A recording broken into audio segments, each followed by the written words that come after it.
Hello team, welcome to another ATP Geopolitics video with myself, Jonathan MS Pitts. Ukraine War News Update, second part thereof for the 18th of September 2024. We're going to start the military aid video with part of a recording from the hit at the Toropets ammunition depot that took place this morning. I gave you my breaking news update on this. It was a phenomenally massive, explosive event. The question is, what did it? And when we're talking about what munitions Ukraine has at its disposal to strike 500 kilometers deep into Russian territory, we are left thinking, well, is it going to be one of these Boba drones, these Beaver drones? Is it going to be a Lyuti drone? You know, small kind of smallish twin-tailed aeroplane type drone, or maybe that's small aeroplane type of drone. I don't know what that's called, but based on like a light aircraft. Or is it going to be the Paliantsia, the rocket drone that we have heard the Ukrainians are now producing? Listen to the sound of this drone just as it hits for the first explosion. So I believe this is from Toropets, and I believe, although this is there is daylight here, so I may be wrong. Like, the claim is that this footage is from Toropets, but who knows? It's round about all over the internet. I'm struggling to find it now. Here you go. There are lots of people talking about it. The moment the ammunition depot was hit. It's the sound that's important here. So let's have a look at this. Assuming again it is Toropets. Let's listen to that sound. Let's listen to that again. And again. That is not the sound of a propeller of a Lyuti type drone. That is definitely some kind of jet propelled drone, which is why someone says no, it's definitely a drone. No, that was a fighter jet. The idea that they think it's a fighter jet is because that sound is not a propeller sound. So I thought that was worth noting, that the Ukrainians might well be using their new drone. This video is definitely sponsored by Budanov, the intelligence chief. Inside Russia, deep inside Russia. Deeper and deeper. Inside Russia, deep inside Russia. Deeper and deeper. Inside Russia, deep inside Russia. Deeper and deeper. I could hear that all day. Just makes me laugh. Anyway, that was indeed a deep strike into Russia, and it appears to have, well, complete speculation, but it could well have been a drone that has been indigenously manufactured within Ukraine. Right. Okay. Let's go to the rumbling old debate as to whether the Ukrainians can use Western missiles deep inside Russia.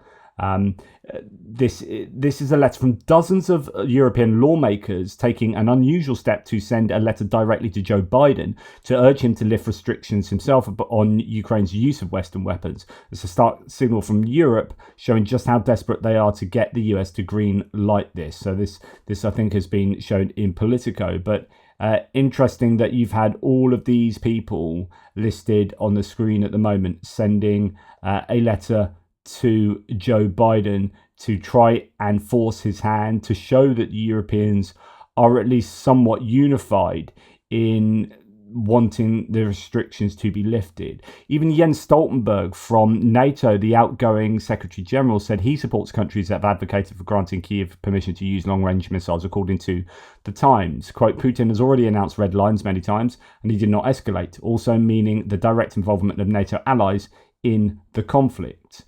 French MEP Nathalie Loiseau criticised the West for its hesitation in providing aid to Ukraine. She also argued that Ukraine is being forced to fight with its hands tied due to restrictions placed on the ability to strike Russian targets. So there's an awful lot of pressure on the Biden administration. We've had UK's David Lammy, Foreign Secretary, and Prime Minister Keir Starmer go around well, obviously first to Washington to meet Joe Biden, and then hot-footed to Italy to meet Giorgia Meloni to get her to change her mind. And this has resulted in a news article here saying Britain won't go it alone over long-range missiles for Ukraine. But actually, Britain have at least France and Italy as potential allies there with their own Scalp Storm Shadow usage. And there's the support of other European leaders and ministers, even though they might not have the weapons to provide for Ukraine to do what Ukraine want in terms of deep strikes into Russia. They are at least in principle supportive of the UK's position there. Now, I did a piece last night, a video late last night, where I was super frustrated by Donald Trump Jr. and RFK Jr., who both have urged in a letter to The Hill. They've both urged Joe Biden to negotiate with Moscow after Putin's nuclear saber rattling.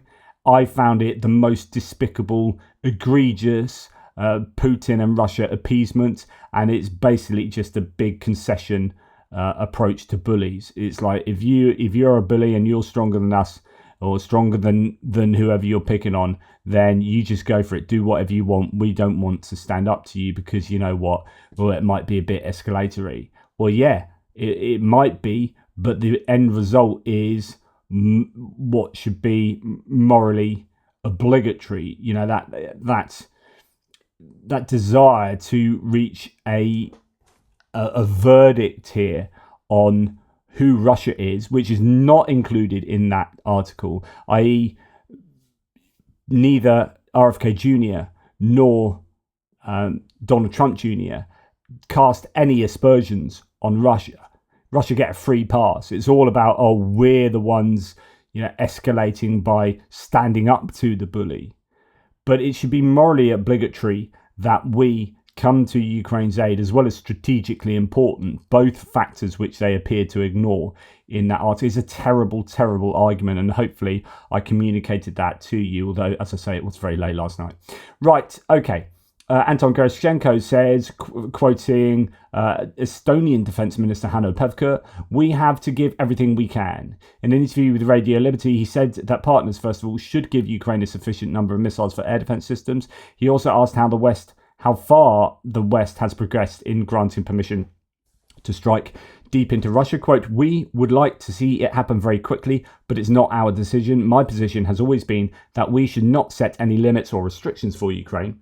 But once again, it's a decision of the countries that give these weapons." And that actually reminds me of an argument that we haven't really seen enough of. And it's a super important argument. And yeah, thank you for Staub here, Christopher Staub. Thanks, Christopher.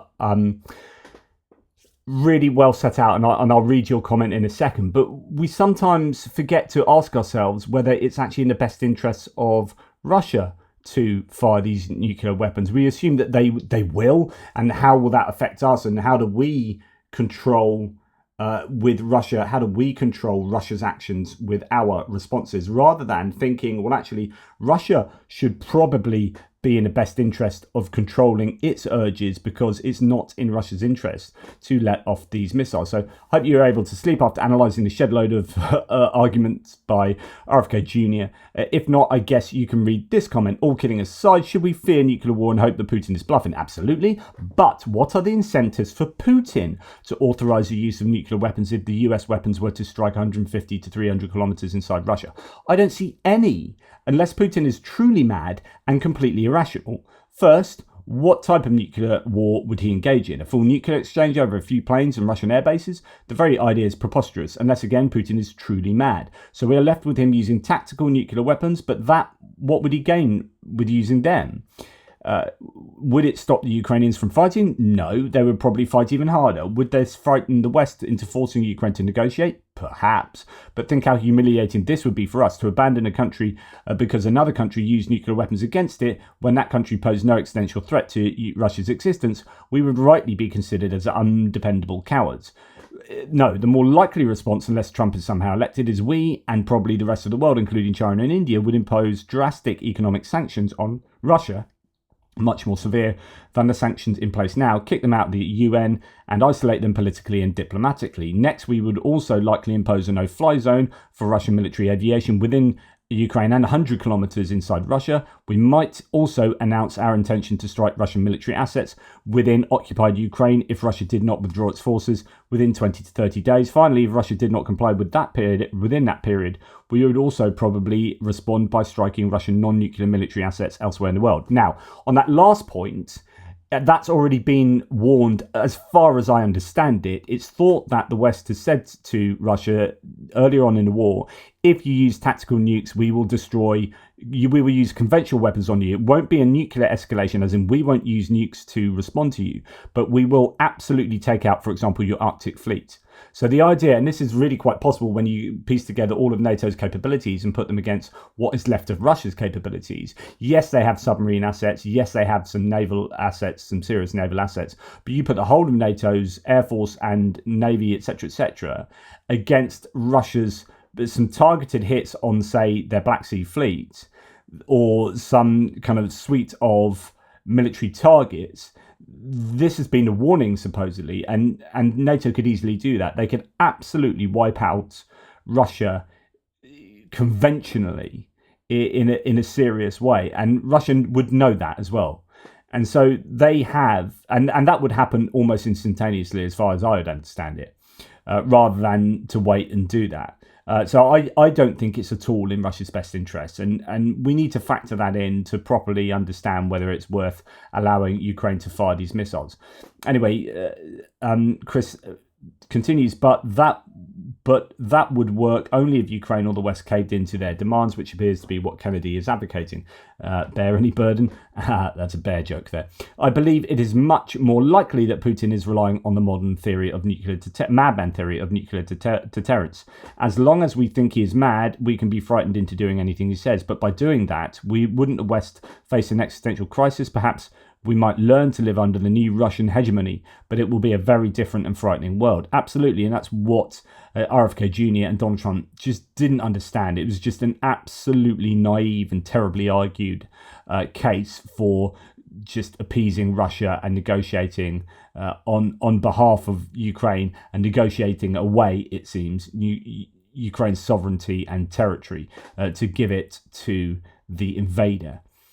Anyway, Alexander Stubb from Finland, the premier there, said reform of the UN Security Council should include expanding its membership, removing the veto power for any state, and expelling any member involved in the illegal war, according to Reuters. Now, if you want to get some more details on the UN and whether Russia should be in it or not, TLDR, they have no right to be in the UN Security Council. Check out the live video I did with Talaria. Look up UN Security Council Talaria, something like that on my videos, and find that it's a kind of evergreen video. It's still relevant today as it was when we recorded it. Okay, going across to Italy, they will hand over their promised SAMP-T, the extra one that is due to find its way. One of the sort of the 5 major air defences promised to Ukraine at the NATO summit, where they have presently received approximately none of them. Anyway, the SAMP-T will be delivered by the end of September, according to the Italian Minister of Defence. So that is super good news.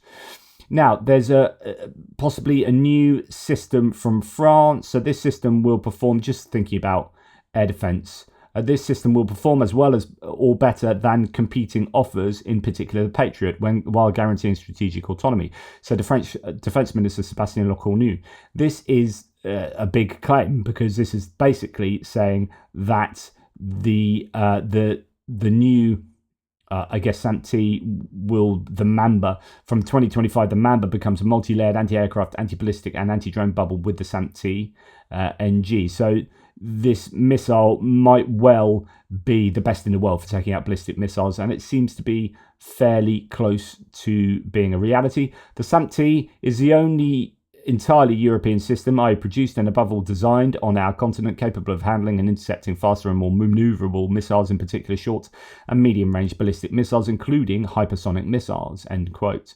During its visit to Rome, so that's Lecornu, the Minister of the Armed Forces, Sébastien Lecornu, announced an order for 7 additional air defence systems SAMP-T-NG, manufactured by Eurosam, a subsidiary of MBDA France and Thales. This contract was signed last July between Eurosam and DGA. That is the MOD, basically, Direction Générale de l'Armement. That's a French MOD.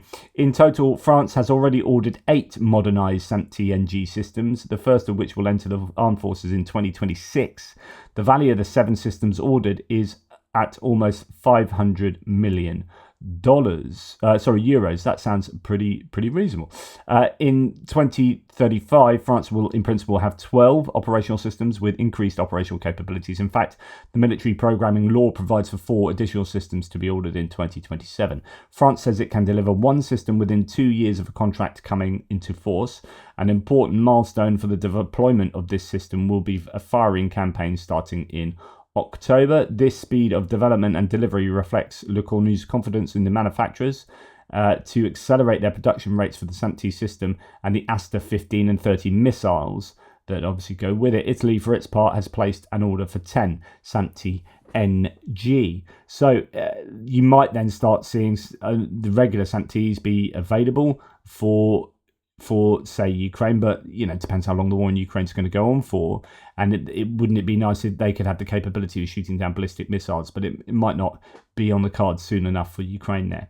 Okay, according to Germany's Minister of Defense Boris Pistorius, the talks about additional funds regarding this year's German military assistance to Ukraine look very promising and could end this week. According to Pistorius, this means additional funds totaling several hundred million euros. Germany have often, their form seems to be to budget for a certain amount of money to go to Ukraine, and then throughout the year they add to that. They've now budgeted next year for Ukraine at half the amount that Ukraine received last year, but that can be misleading because people are thinking they're cutting aid in half, where actually they give a base amount and then add to it throughout the year. So it could well be that they give just as much this next year as they did previously, but they are due to give some more. And indeed, German aid to Ukraine on his DEAIDUA,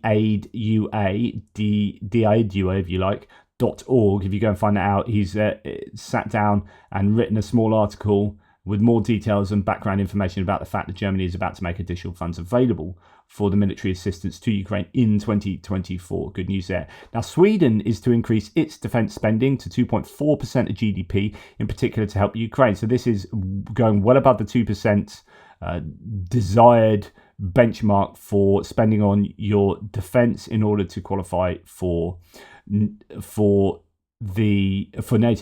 Sweden's planned defence budget increase of over 170 billion kroner between 2025 and 2030 aims to prepare the country for a more challenging security environment, and in that way Ukraine will benefit, NATO will benefit. These are Sweden and Finland joining NATO is such an important thing to have happened. Not only are they geographically obviously vital, they're placed in a very particular position on the border of Russia, but they have really capable armed forces and capabilities that they can bring to the fore. Now, returning to France, this is very important.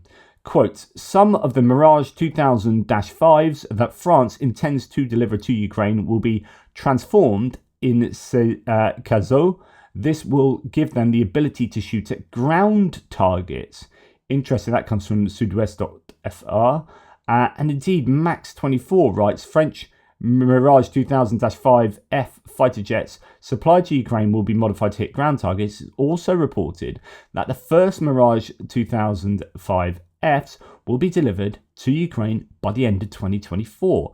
This is fascinating. So this gives Ukraine greater air, a greater range of things I guess they can do in the air. I'm sure that these will have some capabilities that maybe the F-16s won't, or there'll be some slight differences. That means that you can have horses for courses, but more than anything, it just gives the Ukrainians more airframes, more aircraft to use to both shoot down cruise missiles and other aerial targets as a form of air defense, but also go on offensive missions. and they just need more and more and more of these planes. As the Russian air defenses get further degraded, it gives the opportunity for Ukraine, if they get more and more of these planes, they can be a little bit risky with them, which I would advocate. High risk, high reward, and start striking some of these targets close to the front line. So we'll see how that develops. Now, Clash Report here reporting on, this is to do with the exploding pages in Lebanon, but I thought this might be interesting to think about. This isn't the first time Israel's Mossad has exploited supply chain vulnerabilities. They say Iran successfully thwarted a significant sabotage operation orchestrated by Mossad aimed at infiltrating defective components into its missile production supply chain in September 2023. The plan involved introducing faulty parts into the production lines, which have turned operational missiles into dangerous explosives targeting industrial facilities and personnel, but it failed. And then there was also Stuxnet. A critical aspect of Stuxnet's deployment involved exploiting vulnerabilities within a software supply chain. The worm utilized stolen digital certificates from legitimate manufacturers, which allowed it to bypass security measures and install itself without raising alarms. This just got me thinking whether there were any ways that Ukraine could somehow infiltrate the Russian supply chain in order to cause issues for their use of weapons, their manufacture of weapons, their procurement of weapons. I don't know, but I don't know whether there's anything Ukraine can learn from the activities of Israel in the last couple of days. I'm not trying to I don't want to analyze whether it was a good or bad thing that they did that and whether it will have good or bad repercussions. But it'd be interesting to see if there's any element of that could be replicated by the Ukrainians. That would be, it's a massive long shot. I don't think. Well, who knows? Maybe the Ukrainians do have enough contacts outside of Ukraine, and we've seen them in a more conventional military sense try and do things in Syria and Mali and Sudan. Can they have effect in doing sabotage and subterfuge well outside of their border? Anyway, moving on, the Secretary of the Russian Security Council, Sergei Shoigu, arrived in Iran on an unannounced visit. So what you want to do is ask yourself, over any bit of news, any nugget of news, is like, okay, what does this tell us? What do we learn from this? What is this predictive of? Or what would you predict if a given situation was happening? This is kind of abductive reasoning, the inference to the best explanation. So in philosophy, you have broadly three types of reasoning. You've got inductive reasoning. This horse has won 100 times. It's probably going to win next time. So I'm going to use my inductive reasoning, looking at the evidence observations to inform my reasoning going forward, all variations thereof. Then you have deductive reasoning, logical syllogism like all men are mortal, Socrates was a man, therefore Socrates is immortal, that kind of thing. And then you have abductive reasoning, which is, okay, what's the best explanation for this? Looking at this, or you could use it the other way, which is, what would we predict if this was the case? And I sometimes like doing it that way, which is to say, right, okay, we've got two options. Russia are in a good position. They're doing perfectly fine. What we predict if they were not struggling? And you'd say, well, they'd have a defense industry that's working absolutely superbly. They've ramped up their production. They've scaled up their production to the point that they can just fulfill all their needs internally. What would it look like if Russia were completely desperate and they'd run out of a lot of munitions? They weren't able to make enough munitions, and they were getting hit all over the place by drone strikes, etc., etc. Well, you'd probably see someone like Sergei Shoigu go with cap in hand to North Korea to try and get as much stuff off the North Koreans as possible, and then go to Iran and get as much stuff off the Iranians as possible, go to China, get as much stuff off them as possible. And what we've seen over the last few months, so we'd seen previously Shoigu had been to both Iran and North Korea. And then more recently, a whole consignment, what was it? Was it Putin, Shoigu, Belousov? All of them went to China. One presumes cap in hand, really. And Shoigu's just got back from visiting Pyongyang and Kim Jong-un in North Korea, and now he's gone to Iran to meet the Iranians there. Why? Because they are desperate for military equipment and assistance.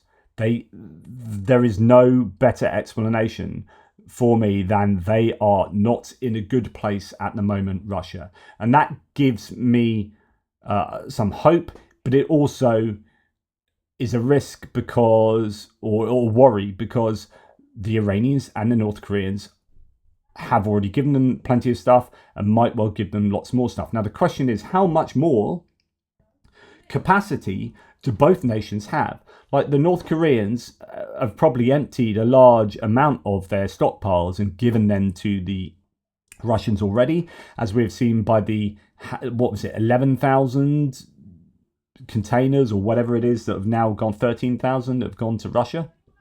And the Iranians must be super worried about everything that's going on with Israel, in their own localized region, to the point where, we can try and give you some stuff, but to be fair, we might need it ourselves. So there are worries, but then also, how far can they take it, really? Now, talking about the strike on Toropets, let's just do a little thread from Chris Owicki, because actually it's worth wondering about military stockpiles. And it's one thing getting this aid or building it yourself, but where do you place it? Where do you store it? With Ukraine, they're very lucky because they can store it with all their allies and have the protection of Article 5 from NATO, meaning that they can keep all their weapons and ordnance that isn't being immediately used in, say, Poland and Germany, and then draw from that when they need it.